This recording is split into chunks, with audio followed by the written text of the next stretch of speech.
आवाज थोड़ी सी बढ़ा दीजिए। बहुत परम सौभाग्य है हम सबका कि आज हम लोग बैठे हुए हैं श्री बालाजी इंक्लब सेक्टर 6C तेलीबाग। इस समय लखनऊ नहीं अपितु न तेलीबाग है, इस समय वृंदावन धाम बना हुआ, क्योंकि जहां पर भगवान की कथा हो रही हो, जहां पर भगवान का गुणगान हो रहा हो, उस समय वृंदावन बना हुआ। और परम सौभाग्य की बात है कि हम लोग हनुमत कथा और श्रीमद् भागवत कथा का रसपान कर रहे हैं पूज्य व्यास जी के द्वारा।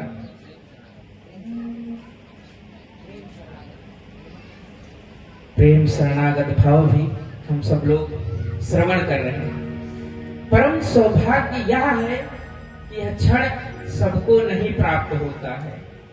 इस समय कल्पवास चल रहा है, वो भी कहाँ? प्रयागराज संगम, जहाँ महा गंगा मैया, यमुना मैया और सरस्वती तीनों विराजमान। वहां पर कल कल तीनों नदियों का संगम है, लेकिन वहां पर जाना पड़ेगा, तब हमें वो प्राप्त होगा।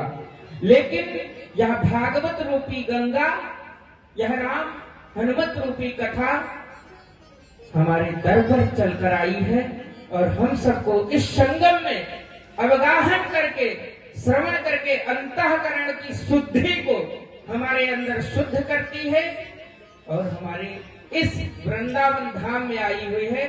तो इस सब का परम सौभाग्य है कि यह सब प्राप्त कर रहे हैं। तो हम लोग इस कथा का श्रवण कर रहे हैं, यही जीवन का सबसे सत्य है, क्योंकि राम नाम ही हमारे जीवन का आधार है, मूल है। क्योंकि जब तक हमारे जीवन में राम नाम नहीं होगा, हमारे जीवन में सत्यार्थ नहीं होगा, हमारे जीवन में सत्कर्म नहीं होंगे, हमारे जीवन में पुरुषार्थ नहीं होगा, परमार्थ नहीं होगा, तब तक यह जीवन हमारे लिए व्यर्थ है। क्योंकि फिर ये पशु की भांति है। हमारे जीवन में सबसे ज्यादा सत्कर्म होना चाहिए, पुरुषार्थ होना चाहिए, कर्म होना चाहिए। कर्म भी कैसा हो? कर्म केवल हमारा राम के लिए हो, कर्म हमारा परोपकार के लिए हो, पुरुषार्थ के लिए हो। हम कर्म तो बहुत सारे करते हैं, लेकिन हमारे व्यर्थ होते हैं, कोई योग्य नहीं। जिस प्रकार से हम पूरा दिन, आज की जो भौतिकता है, फोन चलाना सबसे बड़ी बात, और इसको पूरा दिन हम चलाएं तो भोजन कहाँ से मिलेगा? मिल सकता है? नहीं मिलेगा ना। उसके लिए हमको बनाना पड़ेगा, उसके लिए हमको परिश्रम करना पड़ेगा। तो ये शरीर उसी तरह से व्यर्थ है जब तक हमारे जीवन में सत्संग नहीं है, जब तक हमारे जीवन में भजन नहीं है, जब तक हमारे जीवन में परमार्थ नहीं है, ये शरीर उसी प्रकार से व्यर्थ है। और सबसे बड़ी विडंबना ये है, हमारे धर्म संस्कृति में मैं देख रहा हूं कि बहुत सी कमियां आ रही, बहुत सी। अभी देख रहा हूं कि यहाँ पर 100-200 लोग बैठे होंगे ज्यादा। अभी कोई अन्य कार्य हो रहा हो तो यहाँ पर मुझे नहीं लगता है कि जगह की कमी होगी। आप एक से यहाँ से लेके रोड तक पूरा भरा होगा। ये कमी किसकी है? ये हमारी है। हम जगना नहीं चाहते हैं, हम उठना नहीं चाहते, हम धर्म को अपनाना नहीं चाहते, हम धर्म संस्कृति को मानना नहीं चाहते। केवल चित्र की पूजा है, चरित्र की नहीं। जीवन में चरित्रार्थ नहीं करना चाहते। हमें निज धर्म पर चलना सिखाती रोज रामायण, हमें निज शुभ कर्म करना सिखाती रोज रामायण, लेकिन हम ये चरित्रार्थ नहीं करना चाहते। हम केवल फोटो के आगे खड़े होकर के ओम जय जगदीश हरे करना जानते हैं। तन मन धन सब कुछ है तेरा, क्या लागे मेरा।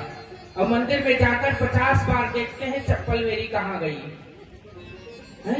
ऐसे है, हम तो देख रहे हैं। और यहाँ सब देख लीजिए, माताएं बैठी हुई हैं और युवा जन बैठे हुए हैं, वृद्ध जन बैठे हैं।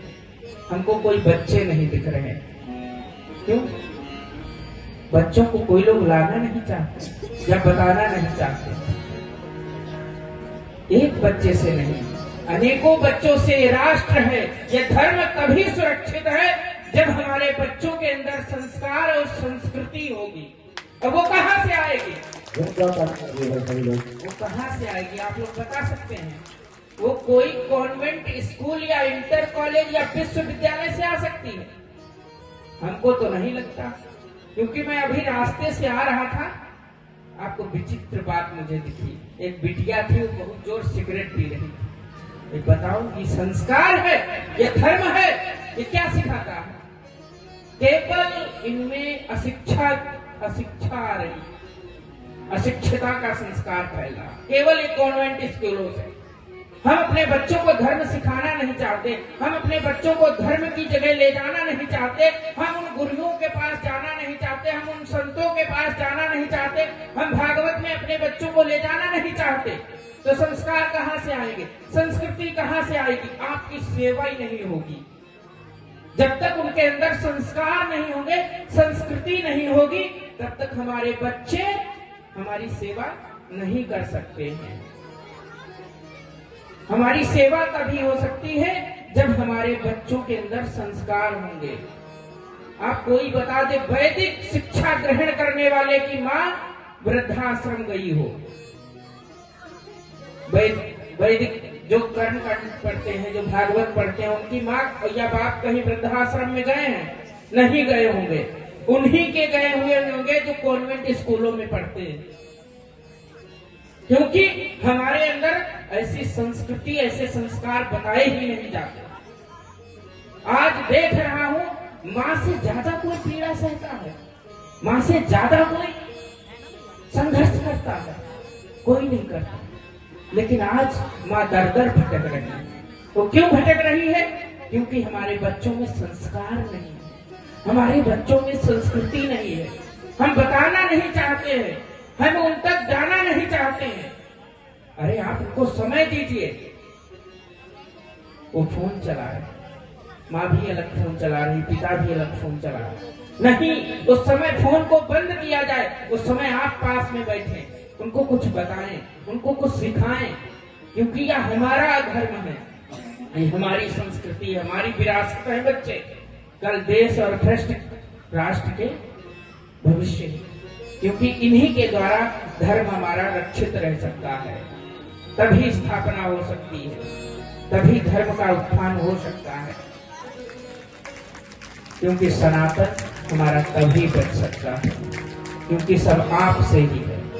बाकी मैं बस इतने ही शब्दों में बोलूंगा, क्योंकि कथा भी श्रवण करनी है। मैं सुनने ही आया हूँ, कहने कुछ नहीं आया हूँ। बस भैया ने कह दिया तो मैं बोल दिया कुछ, बाकी मुझे कुछ आता नहीं है, कुछ जानता नहीं।